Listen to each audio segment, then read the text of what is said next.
जय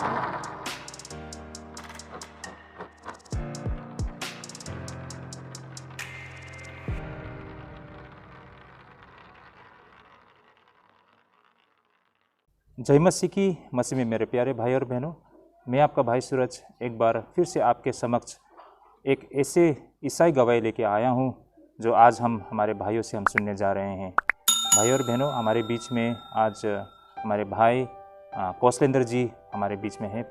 प्रभु के जन, उनके द्वारा उनके जीवन से हम किस तरह उन्होंने परमेश्वर को पाया है, किस तरह उन्होंने अपने जीवन में उन सारे सत्य को अनुभव किया है, उनके मुँह ज़बानी हम उनसे सुनेंगे। और साथ ही हमारे बीच में हमारे भाई राजेंद्र और हमारे भाई राजदीप भी हमारे बीच में हैं। तो भाई और बहनों, आप सभी को स्वागत है ये विशेष कार्यक्रम में।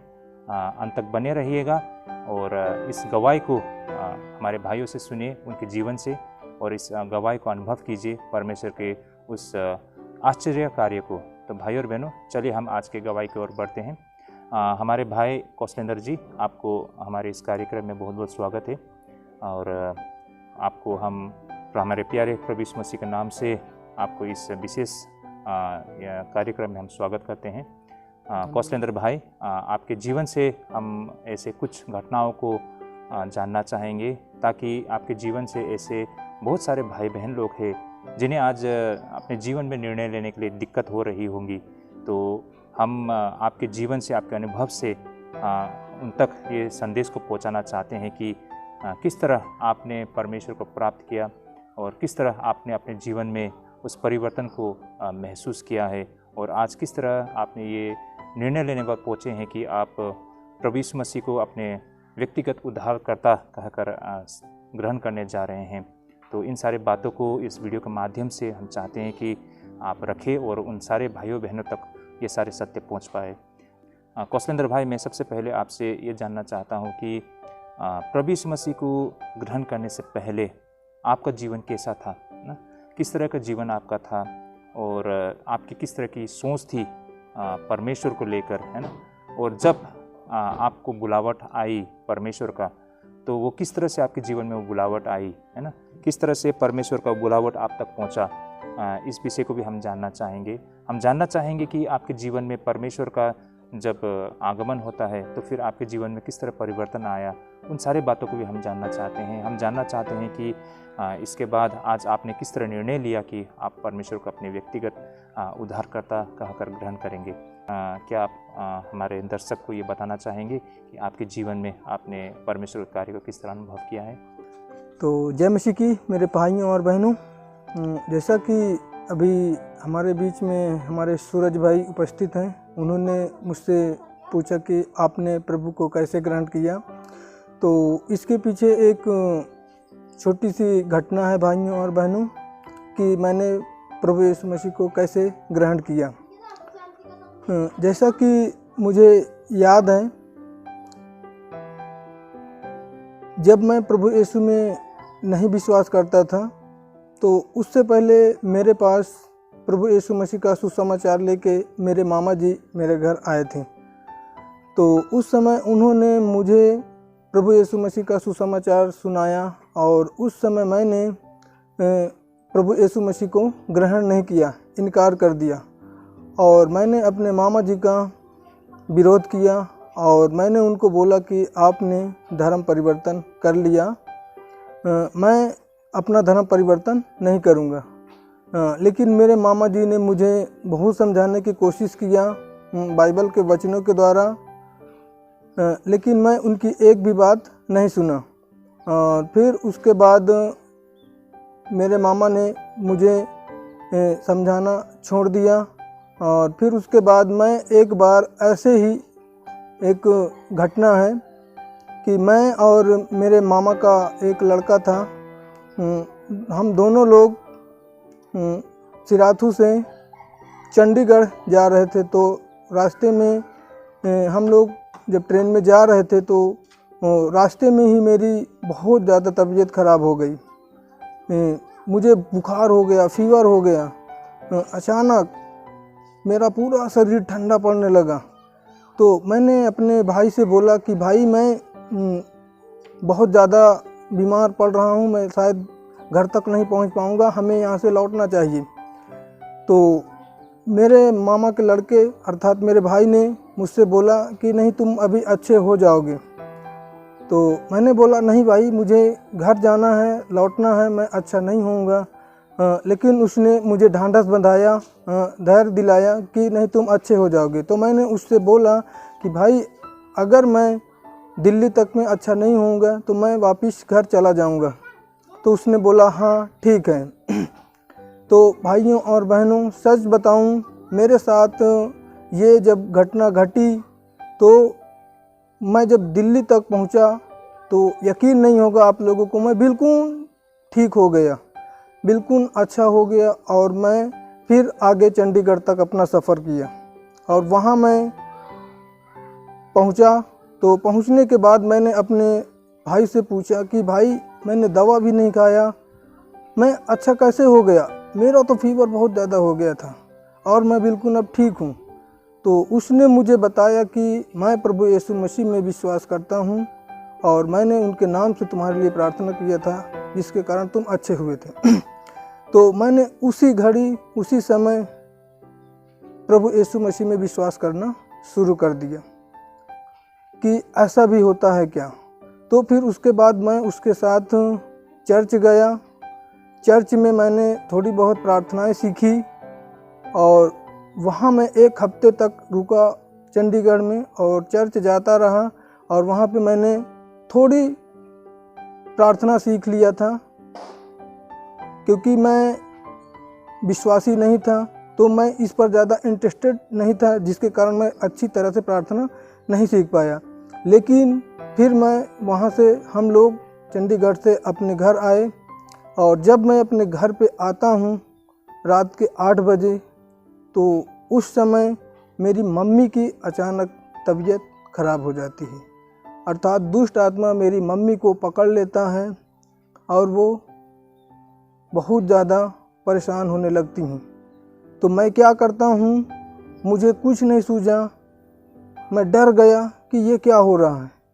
तो मुझे याद आया कि मैं प्रभु यीशु में विश्वास करता हूँ, वहाँ पे वो लोगों ने मुझे बताया था कि प्रार्थना करोगे तो दुष्ट आत्मा भाग जाएगी। तो मैंने अपनी मम्मी का हाथ पकड़ा और मैंने जो प्रार्थना सीखा था वो प्रार्थना करने लगा। जब मैं प्रार्थना करने लगा तो वो दुष्ट चिल्लाने लगा, रोने लगा कि आज के बाद मैं इसे छोड़कर भाग जाऊंगा, मुझे छोड़ दे। ऐसा दुष्ट चिल्लाने लगा और फिर मैंने कहा ठीक है, मैं तुझे छोड़ रहा हूँ।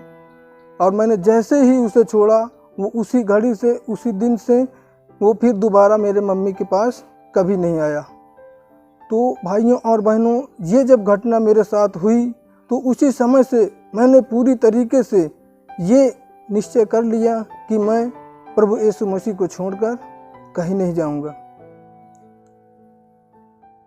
फिर उसके बाद भाइयों और बहनों, मैं वहाँ कलेसिया अपने गांव में जाने लगा और कलेसियाओं में मैं अपनी गवाहियाँ दिया। और फिर उसके बाद मेरे घर वाले, मेरी मम्मी, मेरी बहन, मेरा भाई, सभी लोग प्रभु में विश्वासी हो गए। और मैं आप लोगों को ये बताना चाहता हूँ कि प्रभु यीशु मसीह में आने से पहले मेरा जीवन कैसा था, थोड़ा सा मैं इसके बारे में आप लोगों को बताना चाहूँगा। प्रभु यीशु मसीह में जब मैं नहीं था तो भाइयों और बहनों, यकीन मानिए, मैं नौकरी की तैयारी करता था, जिसमें मेरी चॉइस थी कि मैं आर्मी में जाऊं। भाइयों और बहनों, मैं आर्मी की तैयारी करता था, सुबह शाम दौड़ता था। और जब मैं दौड़ने के लिए जाता था, जब मेरी भर्ती लगती थी, डेट आती थी, जब लगता था कि हाँ मुझे अब जाना है, तो भाइयों और बहनों, मेरा पैर पूरी तरीके से बेकार हो जाता था। पूरा पाँव दर्द करने लगता था, पूरा शरीर दर्द करने लगता था, मैं बिल्कुल चल नहीं पाता था। ये मेरा विश्वासी होने से पहले का घटना है भाइयों और बहनों।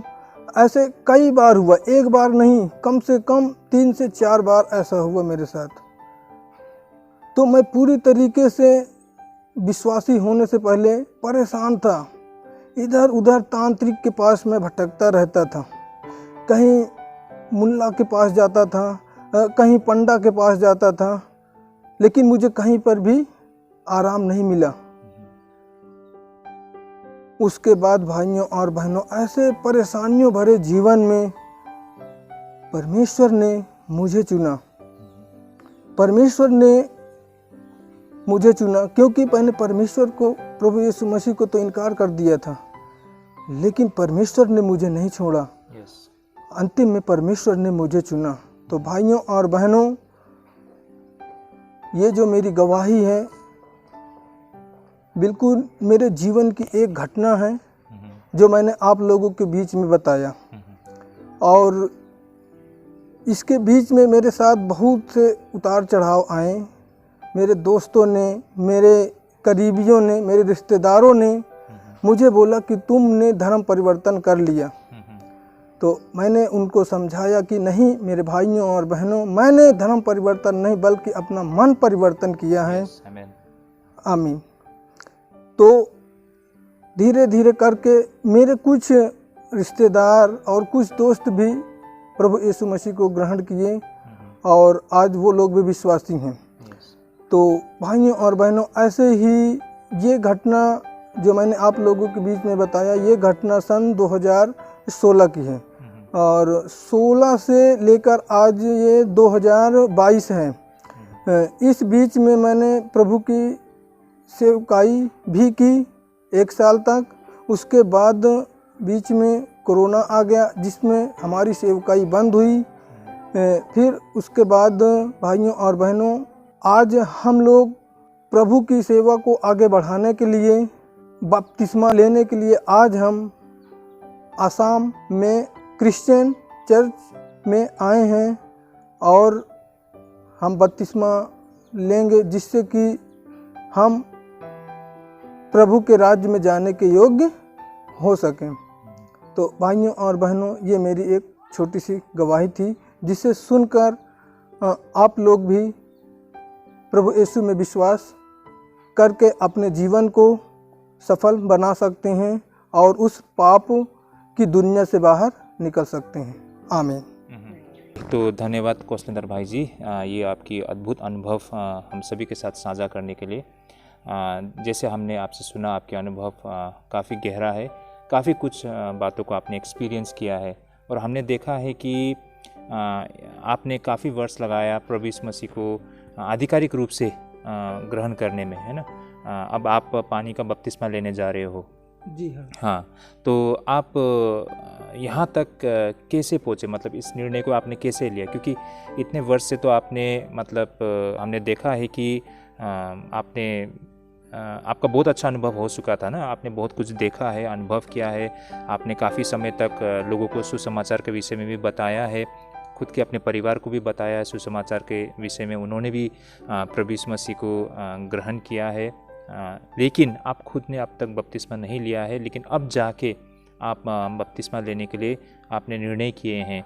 तो वो क्या सारे, मतलब वो क्या कारण था जिस वजह से आपने अब तक बपतिस्मा नहीं लिया था? अब आगे जाके आप बपतिस्मा लेने के लिए आप सोच रहे हो, क्या आप थोड़ा इसमें बताना चाहेंगे? जी हाँ। जैसा कि भाई मैं आपको बताना चाहूँगा कि मैंने अभी तक बपतिस्मा क्यों नहीं लिया। इसके पीछे एक छोटी सी बात ये है कि हमारे बाइबल में एक वचन है रोमियो 10:9, जिसमें कहा गया है कि यदि तुम प्रभु यीशु मसीह को यह जानकर कि उन्हें मुर्दों में से 3 दिन 3 रात में परमेश्वर ने जिला दिया, अगर तू ये विश्वास करे तो तू निश्चय ही उद्धार पाएगा।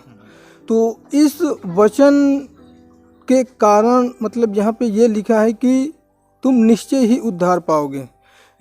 ये वचन पढ़ने के बाद हमारे जो अगुआ थे उन्होंने बताया था कि ये जो रोमियो 10:9 है, ये तुम्हें बपतिस्मा के बराबर का अधिकार देता है, जिसके कारण 4 से 5 साल हमने बपतिस्मा नहीं लिया। लेकिन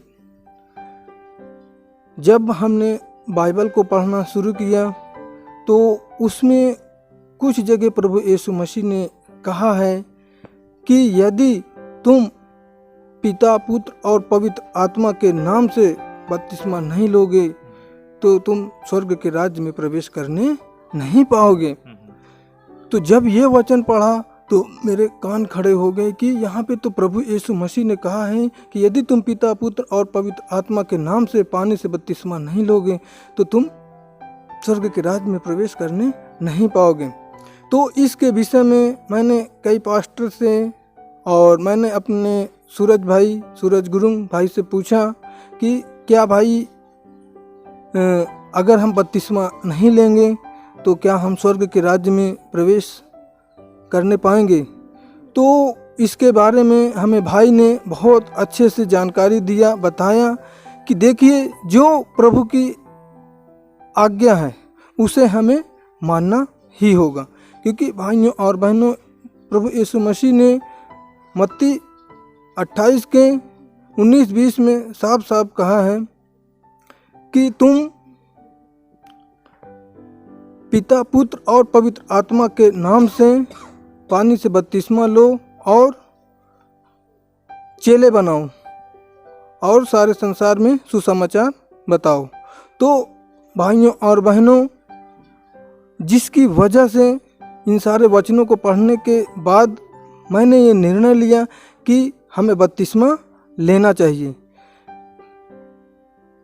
इसलिए हमने ये निर्णय लिया और फिर भाई से हमने बात किया। उसके बाद हम लोगों ने अपने गांव से यहाँ इतनी दूर आसाम बपतिस्मा लेने के लिए अभी आए हुए हैं। और ये जो मैंने आप लोगों के बीच में अपनी गवाही बताया है, ये हम यहाँ क्रिश्चियन चर्च आसाम से ही हमने अपनी गवाही बताई है। तो भाइयों और बहनों,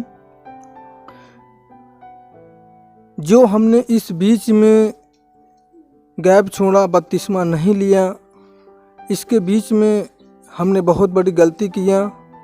कहीं अगर दुर्भाग्य से इस बीच हमें कुछ हो जाता तो हम उस उद्धार से वंचित हो जाते। भाइयों और बहनों, उस राज्य में जाने से वंचित हो जाते हैं जिसके लिए हम प्रभु ने हमें चुना है, ग्रहण किया है। तो भाइयों और बहनों, हमें अवश्य प्रभु यीशु मसीह का बपतिस्मा लेना चाहिए पिता, पुत्र और पवित्र आत्मा के नाम से, जिससे कि हम स्वर्ग के राज्य में प्रवेश करने के योग्य बन सकें। आमीन। धन्यवाद भाई कौशलेंद्र, आपकी अनुभव, आपकी समझ को हमारे साथ साझा करने के लिए। बेशक ये बहुत ही एक सच्चाई है, इसमें सत्य है इन बातों में। आज भी बहुत सारे ऐसे लोग हैं जिन्होंने वास्तव में पिता, पुत्र, पवित्र आत्मा का नाम से बपतिस्मा नहीं ली है। कईयों कारण से हो सकता है, लेकिन प्रभु यीशु मसीह की ये अंतिम आज्ञा थी कि हम पिता, पुत्र, पवित्र आत्मा का नाम से बपतिस्मा लें और उस उद्धार को हम सब आनंद ले सके। तो आज ये संदेश, ये वचन, ये समाचार आज हमारे कौशलेंद्र भाई तक पहुंचा है। और जिस तरह प्रभु यीशु मसीह ने कहा था कि मेरे भेड़ मेरी आवाज़ को सुनती है, तो उन्होंने इस आवाज़ को सुना है और इस आवाज़ को सुनते हुए यहाँ तक पहुँचे हैं। अब ये भाई पिता, पुत्र, पवित्र आत्मा का नाम से पानी को बपतिस्मा लेने जा रहे हैं। इस भाई के लिए भी हम निरंतर प्रार्थना करेंगे कि आने वाले दिन में उनका जीवन परमेश्वर के राज्य में आगे बढ़ते जाए और आत्मिक उन्नति कर सके। तो ये था हमारे कौशलेंद्र भाई, उनके जीवन से हमने बहुत कुछ सीखा है, अनुभव किया है। और ये ऐसे उन सारे भाई बहन लोगों के लिए भी एक संदेश है जो आज तक मतलब एक कहे तो एक कन्फ्यूज़न में है ना कि हमें पानी का बपतिस्मा लेना आवश्यक है या फिर हमारा विश्वास करना मात्र काफ़ी है। तो उन भाइयों के लिए ये एक संदेश है कि हाँ भाई और बहनों, आपको देर नहीं करना चाहिए। ये सुनहरा अवसर अब भी हमारे हाथों में है। आपको किसी भी कलीसिया में संपर्क करते हुए पिता पुत्र पवित्र आत्मा का नाम से पानी का बपतिस्मा अवश्य लेना चाहिए। तो ये छोटा सा हमारे भाई कौशलेंद्र का जो अनुभव एक्सपीरियंस आप सभी के साथ हमने साझा करना चाहा है। तो आप सभी का समय देने के लिए आप सभी को बहुत बहुत धन्यवाद। आगे भी इस तरह की गवाही लेके आपके समक्ष हम जरूर आएंगे। तो आज के लिए हम यहीं पे स्थगित करते हैं। हमने जो सुना है, जो अनुभव किया है, इस वीडियो के माध्यम से अपने दोस्तों, रिलेटिव, फ्रेंड्स सभी के साथ शेयर कीजिए ताकि उन तक भी ये सत्य पहुंच सके। तो आज के लिए हम यहीं पे स्थगित करते हैं। प्रभु आप सभी को ढेरों आशीष करे। जय मसीह की। जय मसीह।